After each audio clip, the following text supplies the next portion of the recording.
Okay, so what kind of tutorial is this? How to play a Vanguard. A very beginner tutorial. So you've got to remove 2019 version. Take my phone just to So this is your deck. It's 50 cards, and you have to remove your starting Vanguard. They all do the same thing in this current format. They all say when wrote upon, draw a card, and they're grade 0 with a 10k shield. The rest is your main deck. We're gonna just shuffle it up real quick for you. We're gonna put it in your deck zone. And I'll do the same. Actually, before we even start a game, I'll just get one of each grade out. Vanguard, technically 5, but for the purpose of this tutorial, there's 4. 4 grades. Yeah, so there's grade 0. Grade 0. They have all of them have a power of 5,000. This is your power down here.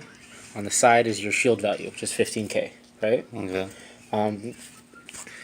Each different units have different shield values. Like this one has 1,000. This one has 15.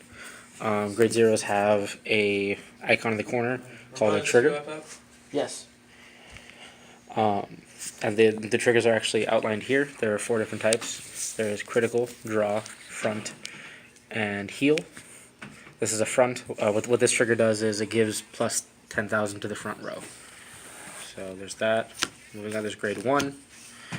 Grade 1s, much like grade 0s, also have the power to boost, which means you can call them behind and add their power to your attack. Sick. Then grade 2s have a special ability called intercept.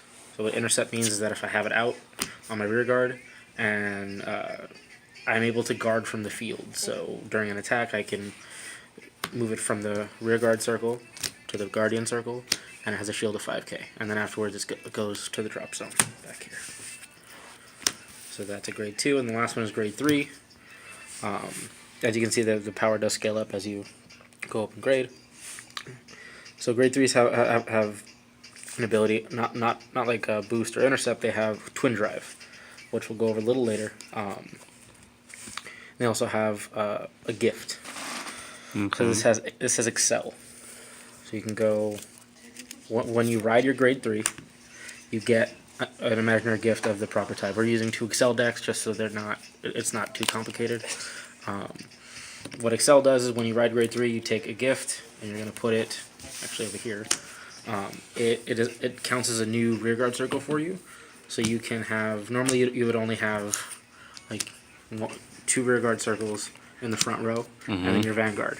With excel, this counts as another rearguard circle, so then you can call something on that circle. Okay. And anything that's called in that circle during your turn gets plus 10,000 power. So that's something to remember as well. I did not leave your keys in the trunk. Okay. Okay, babe. So I'll walk you through kind of a typical turn. In the keyhole. So you start with 5 cards in hand. I don't know what made me even remember that. Then is your the first part is your ride phase. So you're gonna take. Right now I'm a grade 0, and in order to ride to the next grade, I need a grade 1. So I'm gonna ride up to grade 1. Then the skill of my grade 0 activates. So this is when wrote upon, draw a card. Okay. I know. Every grade 0 has that. Your starters have that, yes. Because these grade 0s don't. Okay, true. So I drew a card, and even though this is technically the first turn, in order to do an attack, you're going to turn sideways and compare powers. So this is 6, this is 8. My power exceeds yours, so the attack would go through. But whenever you attack with your Vanguard, you do something called a drive check. You reveal the top card of your deck, and we look for a trigger. If a trigger isn't there, nothing happens. Then this card goes to your hand. Okay. And all attacks deal 1 damage. So if you were going to take a damage, you just take the top card of your deck, reveal it. You got a draw trigger. So this would go to the damage zone. Your Vanguard would get plus 10k, and you would draw a card to your hand. Okay. After all the units are rested, you then end your turn, and then it would pass to you, and the goal of the game is to get 6 damage. The only, I'd say, hard part is trying to remember all the pluses and minuses, or rather pluses that are going on in the game. But what I do to alleviate that kind of math, trying to do it more than once, is I use dice. So, like, let's just say this guy got a +10. I would use, that's one instance of +10. Okay. This guy's got a +5, and this one gets a +3. That way, I don't have to keep thinking about, you know, or remembering where the pluses are and how much they are. I can look here and say, okay, well, this is 5 + 12, 17. This is 10 + 8, it's 18. Okay. This is 5 and 3, it's 8.